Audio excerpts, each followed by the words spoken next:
So I got to tell you that, to me, high-tech is a pneumatic nailer. Okay. So we're working through this.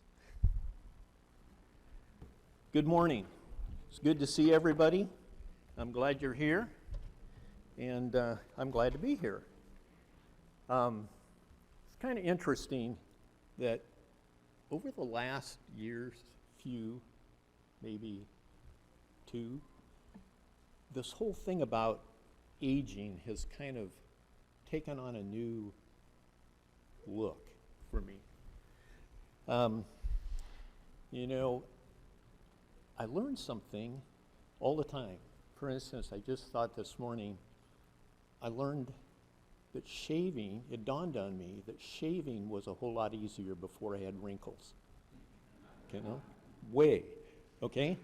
And then I was talking to Vicki in the lobby, and I was double knotting my shoes, and I realized that I have something in common with 4-year-olds. They knot their shoes, you mean parents, double knot their shoes because they're gonna run all around and they don't want them to come untied. I double knot my shoes so I don't have to bend over more often. You know, it's just, these things just kind of come on us as we go along. And, you know, this whole technology thing is new to us. Now, I learned that recently that I used to but put up fences with teenagers, and I used to keep up with them. And I found out that's not going to happen ever again. But one thing I also learned is we make a whole lot of mistakes, and they're kind of accumulative. And I'm going to try, oops. So if you look at this is a gate pin, okay? And so any of you have ever put up gates, there's a little metal post, and then there's a collar that fits down over the post, and that makes your hinge. Okay. Well, I drilled this hole, and the hole was the same size as the pin, which has a thread on it. Now, a lot of you guys know already, right off the top of your head, that isn't going to work because it's just going to slide in and slide back out. But it was right where I needed it to be. So you will notice there is a nail, a big nail. I went and found the biggest nail I could, and I drove that nail in next to that spike, and then I had two little girls help me, not little, two young ladies help me rehang that gate because I couldn't do it by myself. But it was a real frustration because, you know, I look at it and I say, that's got to be really dumb, okay? Now, the next one is a little more complicated, and Dale will appreciate this one because it involves cabinetry. I have a business partner who is a real handyman, and so he does that stuff. And one day before vacation, we were looking and we said, we need a lunchroom in this corner over here. And we said, okay. And he says, oh, that's no big deal. I'll frame it in and everything. And I'm going, that's good. You frame it in and everything. But there was a cabinet that stretched all the way across from the supporting post clear over to the wall. And I said, oh, you know what? What if we cut off that cabinet, instead of trashing it, we cut it off, refinish the end, and put it over, and it would make a really good work table, okay? And so that's what we did. That's really cool, except for one thing, the other part of the cabinet.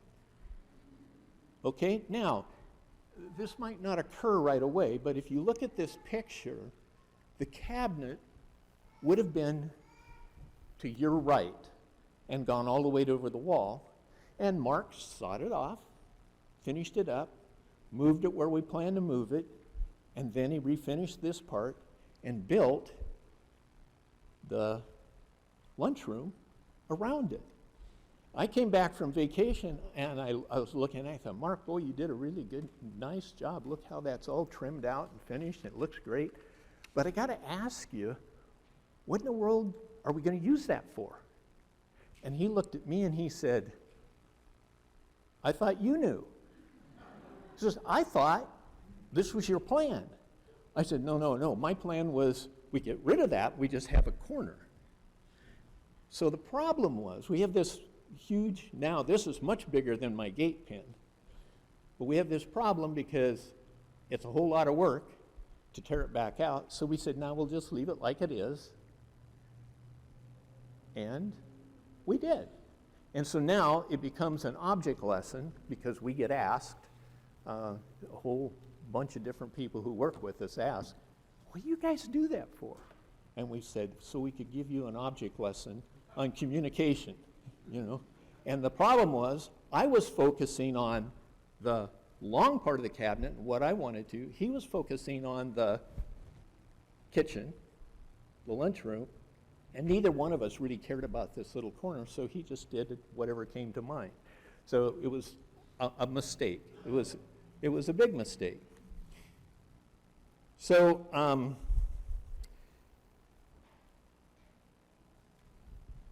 the other part of it is, that's the inside of the lunchroom.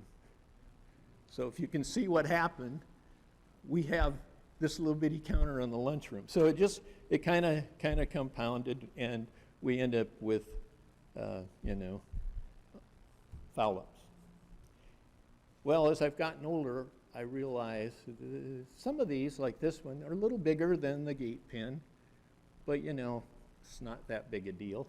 It's like a little piece of humor that we live with all the time.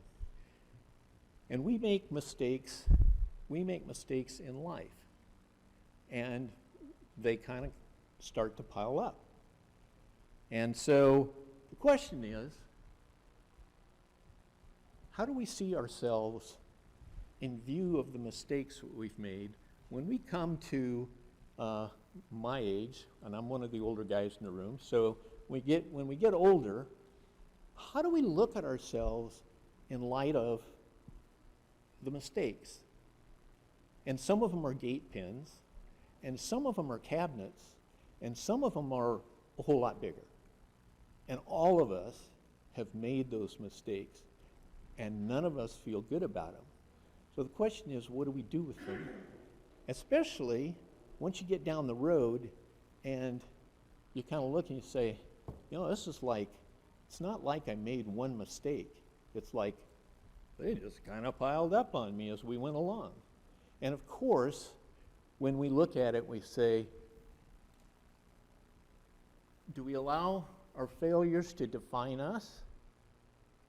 Do we allow our failures to define us, or do we allow God to define us? We say, well, what do you mean? Well, first of all, we all know that we're perfect in God's eyes. If we are attempting to live the life that He has asked us to live, we have an ongoing grace that we stand in.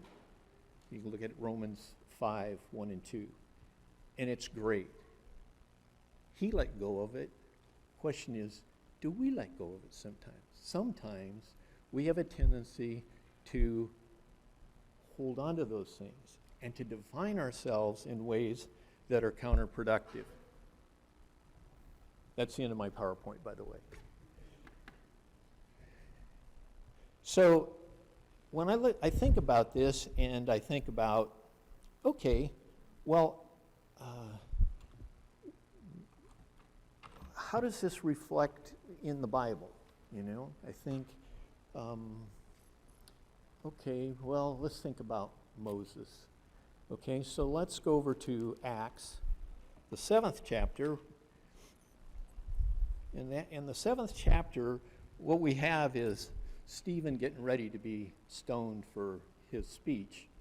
And this is part of his speech. And I'm going to start out in verse 20. Well, I'm going to start at 17.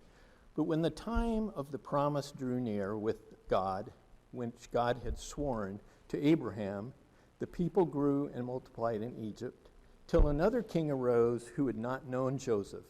This man dealt treacherously with our people and oppressed our forefathers, making them expose their babies so they might not live. And at this time, Moses was born. And I'm not going to mention the midwives this time. and was well-pleasing to God, and he was brought up in his father's house for 3 months. But when he was set out, Pharaoh's daughter took him away and brought him up as her own son. And Moses was learned in all the wisdom of the Egyptians and was mighty in words and deeds. Now, when he was 40 years old, it came into his heart to visit his brethren, the children of Israel. And seeing one of them suffering wrong, he defended and avenged him who was oppressed and struck down the Egyptians. For he supposed that his brethren would have understood that God would deliver them by his hand, but they did not understand. And the next day he appeared to 2 of them as they were fighting, and he tried to reconcile them, saying, Men, you're brethren, why do you wrong one another? But he who did his neighbor wrong pushed him away, saying, Who made you a ruler and judge over us? Do you want to kill me as you did the Egyptian yesterday? Then, at this saying, Moses fled and became a dweller in the land of Midian, where he had 2 sons. And when 40 years had passed, an angel of the Lord appeared to him in a flame of fire in a bush in the wilderness of Mount Sinai. And when Moses saw it, he marveled at the sight, and he drew near to observe the voice of the Lord. As he drew near to observe, the voice of the Lord came to him, saying, I am the God of your fathers, the God of Abraham, the God of Isaac, the God of Jacob. And Moses trembled and dared not look. And then the Lord said to him, Take your sandals off your feet, for the place where you are standing is holy ground. So here's the interesting part to me with regard to what we're talking about. Moses grew up in the Pharaoh's household. He grew up being taught. He grew up in privilege. He grew up strong. He grew up with purpose. He knew, apparently, from what Stephen tells us here in verse 25, he supposed that his brethren would have understood that God would deliver them by his hand. But they didn't understand. He's looking and he's saying, at 40 years old, he's looking and he's saying, that's wrong, I'm going to defend my people. Instead of waiting for God's time, he takes it into his own hands, kills the Egyptian, and then everything goes downhill from then. Bad decision. And he ends up going off into Midian for another 40 years. And then all of a sudden, here comes the Lord and says, Moses, I got something I want you to do. And what does Moses do? Well, he starts with, I'm not the guy. And he actually has roughly eight excuses. I'm not influential enough. God isn't important enough. They won't believe me. I don't know what to say. Someone else is better equipped. It'll never work. It will make it worse. They don't want to change. I just can't do it. And God works all that stuff out. And he says, you are the guy. And so Moses bucks up, goes back, and he ends up being the person who is the antitype for the Christ. He is the prophet. There will be a prophet that comes that is, Moses was the guy, the lawgiver, until Christ. But he started out with big time mess up. He just took it in his own hands, and then he ends up way out in Midian, and that's where he raises his family. And then, well, God has something for him. We see something of this when Paul says in Philippians, the 3rd chapter, forgetting what lies behind. He says, forgetting what lies behind, I move forward to the calling. I move forward.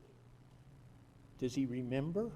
Oh yeah, he does, because just before this, he recites what he was as a Hebrew of Hebrews of the tribe of Benjamin. All of the good things he had as a Jew. And in other places, he recounts how he was the least worthy of all the apostles because he persecuted the Christians. And so Paul is looking backwards and he's saying, look, right here, right now, I am looking at where I am and what I need to do moving forward, and that's all just garbage. It's just garbage. I'm going to be where I am, right here, right now. Peter's one of our favorites, okay? Everybody loves Peter, okay? This enthusiastic guy that jumps out of the boat and then gets scared and has to be saved. You know, he's the guy that says, I'll never forsake you, Lord. Everybody else does, I'm not. I'm here now and I'm sticking. And then what happens? Well, he says, no, I'm not one of them. You know, the going's getting tough now and I'm not getting this. I don't understand. They're going to kill who I thought was the Messiah, and, you know, so he bails. Big mistake. Big mistake. But here's the cool part, and you guys all know the cool part. The cool part is when Jesus is resurrected, and Peter looks at it, and he says, oh man, he is the Messiah. He is risen. It's a whole new thing. It's a whole new thing. And you've got all these apostles now who don't just have the teaching, but now they have the Spirit and they have the Savior and he's risen. And you can see Peter kind of sitting over in the corner with his head down going, I want to be here, I want to be here, I want to be here, but this is terrible. I know he just hates me. And Jesus comes up and says, Peter, do you love me? He's pulling Peter out of the ditch. He's pulling Peter out of the ditch. He says, do you love me? You know, and we just had a conversation about this a few days ago, so I won't go through the whole thing, but he pulls him out of the ditch by saying, asking him, do you love me? And then Peter says, well, yeah, you know I love you. And he says, then feed my sheep. Right now, right here, forget about what happened back there. That's gone. He doesn't even mention it. He doesn't even mention it. He doesn't even say, Peter, you know it's okay. I heard you. Well, why? Because it wasn't okay. But what he did say is, moving forward, right here, right now, you got a new life. And this new life is for you to feed my sheep. And Peter takes that on, and he takes it on big time. And he never falters, that we know of. He moves forward. So, what's the point? Well, the point is, we shouldn't let our past define us. If Peter would have just sat around and whined all day about, oh, I shouldn't have done this, I can't, oh Lord, I can't do this. You know, I failed you the first time, I'll just fail you the second time. But that's not what happened. When Moses got on board, and it took him a little longer than one conversation, but when Moses got on board, Moses was on board, and he did his job. Did he ever mess up again? Yeah, in fact, that's kind of one of the great things about it. We look at the great characters in the Bible. We take Abraham or Isaac or Jacob, you know, we take all of those guys, every one of them have a critical flaw. They blow it. They totally blow it. But it's interesting because if we go to Hebrews 11, these guys are all identified by an act of faith. God identifies them as somebody who was faithful when the chips were down. And so as we look at ourselves, we shouldn't let our past define us. Whether it's a good past, we grew up in the church, we've been really comfortable where we've been, or whether we have a really sketchy past. And the truth is that we all have sketchy pasts in one way or another. But what he calls us to do is to put it down, accept what he has given us, and move forward. where we are, right here, right now. And it doesn't matter who we are, and it doesn't matter what we are, and it doesn't matter where we've been, and it doesn't matter what skills we have. He called on the 1-talent man, 5-talent man, and 10-talent man, all to get up and do something.